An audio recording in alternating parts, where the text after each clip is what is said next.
I've been using an Aberrometry and a refracting system in my practice now for about 6.5 years, and diagnostically it's been a really good addition to the practice.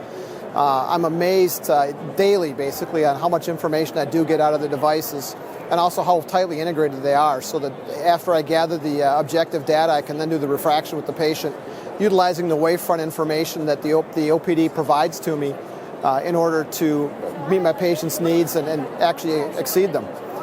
Just the other day, and I'm not making this up, I had a patient in who's a 47, 48-year-old school teacher who has a pretty big refractive shift from the center to the outside of her pupil.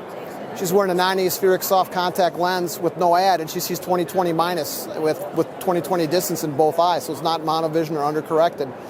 And I was wondering why she saw so well, and then I took a better look at the Aberrometry information and saw that she had that big, I think she's from about a 4 1/4 central to a 5 1/4 peripheral power shift. She's actually got a little natural bifocal from her own asphericity. My initial reaction was to thinking about maybe putting an aspheric lens on her. Then I realized if I did that, her distance would be better, but I'd actually rob her of that natural near she has.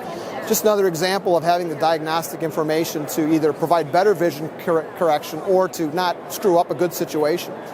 It's amazing to see how many of my patients, when I ask them, what about the quality of their night vision, how bad the night vision is to them subjectively, and then they ask me how I know.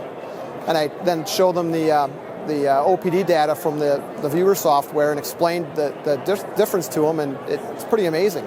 Some of these patients will actually provide second RXs to, but I'm actually much more likely to hybridize the RX for some of these patients. If they're not a total presbyope, I may overcorrect them by a quarter diopter for distance in one or both eyes. So as I was saying, it's interesting to see how much data I get from the Aberrometer that I wouldn't have otherwise. I kind of compare it to topography from the 1990s and early 2000s, where we were moving from keratometry to topography data for our patients. I was fortunate enough to work in a surgical practice that had a topographer earlier in my career, and when I opened my own practice and didn't have one, I realized very quickly how much I missed having topography. I think if I were to now not have Aberrometry, I'd feel the same way. It's become a critical part of my practice diagnostically.